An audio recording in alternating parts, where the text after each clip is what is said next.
মণি নাই বুলিহে আৰু দেই সকলোকে একদম মৰমত কিন্তু ওলাও হৰি মজা ভালে আছে একো নাই বেয়া নাপাব সোধাকে সুধিছোঁ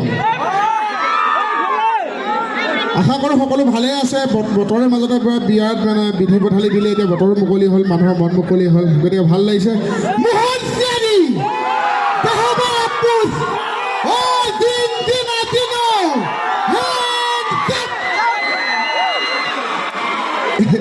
মোক মানে আহোঁতে কমিটিয়ে কৈছে অনুষ্ঠানটো অকণ দীঘলীয়া কৰিব লাগিব দীঘলীয়া কৰিম নে মানে আমি যিমানখিনিলৈকে প্ৰেক্টিছ কৰিছোঁ সেইখিনিলৈকেতো কৰিমেই তাৰপিছত যদি দীঘলীয়া কৰিব লগা হয় আপোনালোকৰ মৰম চেনেহৰ যদি এৰিব নোৱাৰি দীঘলীয়া কৰিব লগা হয় তো প্ৰগ্ৰামটো কি কৰিম গম পাইছে ইয়াত যিমান মানুহ আছে এফালৰ পৰা এটা এটাকৈ নাম সুধি যাম ৰাতিপুৱা যাব খন হ'বনে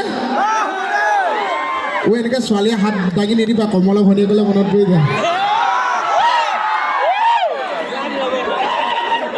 প্ৰথমে আপোনালোক সকলোকে ৰঙালী বিহুৰ আন্তৰিক ওলগ জনালোঁ আহি থকা এই আমাৰ নতুন বছৰটো আপোনালোক সকলোৰে ভালে যাওক সুস্বাস্থ্য কামনা কৰিলোঁ আৰু ইয়াতে যিসকল বয়োজ্যেষ্ঠ আছে তেখেতসকলক সেৱা জনাইছোঁ আমাৰ এই উত্তৰ গুৱাহাটী বিহু উৎসৱৰ সভাপতি মহোদয়কে প্ৰমুখ কৰি সমূহ বিষয়ববীয়া কৰ্মকৰ্তাক আমাৰ শ্ৰদ্ধা জনাইছোঁ ৰঙালী ওলগ জনাইছোঁ দুটা বছৰৰ পাছত এনেকৈ আচলতে অনুষ্ঠান কৰিব লগা হৈছে দুটা বছৰ কমিটিয়ে সুধিছে ভাতটো ষ্টেজত উঠাত আগত খাবলৈ প্ৰগ্ৰাম কৰিলোঁ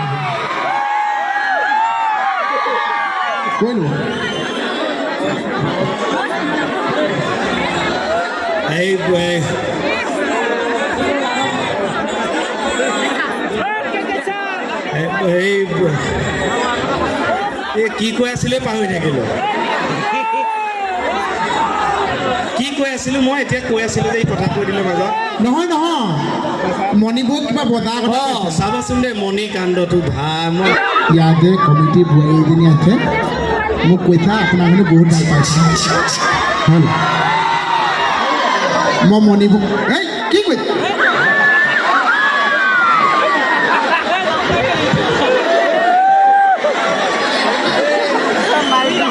মই ফটো উঠিবলৈ আহিছিলোঁ বুলি ভাবিছোঁ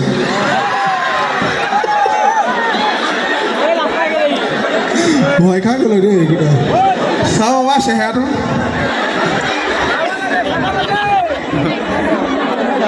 অলপ ভালকৈ খাবা বেছি টোপনি ক্ষতি নকৰিবা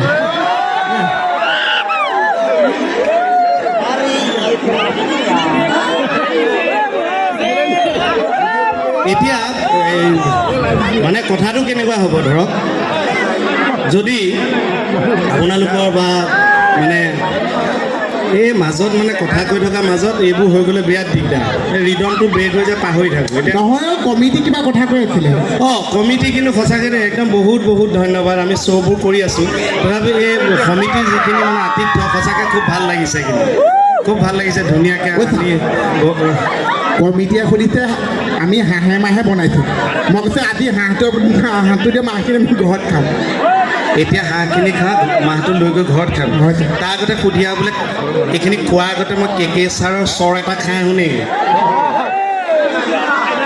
কথা কৈ কিয় দিওঁ অনুষ্ঠানটো গোটেই ধ্বংস কৰি পেলালি নে এতিয়া কি কৈ আছোঁ এনেই টোপনি ক্ষতি হৈ আছে মই যে দুই পিনে মিলাব লাগে ছাৰ এতিয়া পাহৰি যে গ'লোঁ কি কৈ আছিলোঁ আপুনি অনুষ্ঠান সামৰিবলৈ ওলাইছে বহুত ধন্যবাদ এই 1 ঘণ্টা সময় আমাৰ অনুষ্ঠান উপভোগ কৰাৰ কাৰণে সকলো ভালে থাকক থেংক ইউ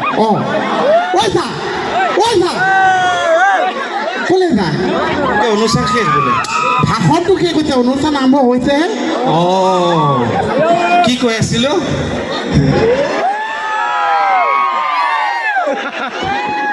চেনিটাইজাৰ বটলত মৌ আনে বুৰ্বক সকলো ফুট থকা ছোৱালীয়ে বোৱাৰী নহয় চব বটলত পানী থকা বস্তু চেনি পাই যায় নহয় সঁচাকৈ দেই এনেকৈ হাঁহিলে আপোনালোকে কিন্তু বিৰাট ভাল লাগে বৰ মনোবল পাওঁ কাৰণ আমি প্ৰত্যেকে ভুগি থৈছোঁ যে 2টা বছৰ আমি জনা কিমানজন আমাৰ মাজৰ পৰা গুচি গ'ল আমি যাক চিনি নাপাওঁ তেওঁলোকো বহুত গুচি গ'ল গতিকে এই মঞ্চৰ পৰাই হাঁহি ধেমালিৰ মাজতে আমি প্ৰথমে তেওঁলোকক আত্মাৰ এবাৰ সদগতি কামনা কৰিছোঁ। তেখেতসকল য'তে আছে ভালে থাকক, তেওঁলোকৰ পৰিয়ালটোক প্ৰভুৱে মনোবল প্ৰদান কৰক।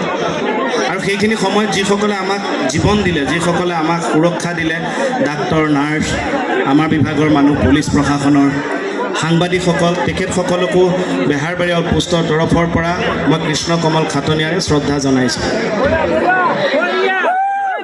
আৰু বিশেষ ধন্যবাদ দিছোঁ এই অনুষ্ঠানটো চাই থকা, আমাৰ এই অনুষ্ঠানটো চাই থকা সেইসকলক বিশেষভাৱে ধন্যবাদ দিছোঁ যিসকলে চশমা পিন্ধি অনুষ্ঠানটো চাই আছে। Thank you. কিয় ছাৰ? কাৰণ পইচা খৰচ কৰি আমাক চাই আছে। ইয়াতে কি হৈছে এটা কথা আপোনালোকে মন কৰিছেনে? ভূমিকম্প আহিল ইমান ডাঙৰকৈ, আমাতকৈ বয়োজ্যেষ্ঠসকলৰ মনত নাই। বৰষুণ আহিছে, ইমান বৰষুণ এইটো ছিজনত আহে, বেছি আহিছে।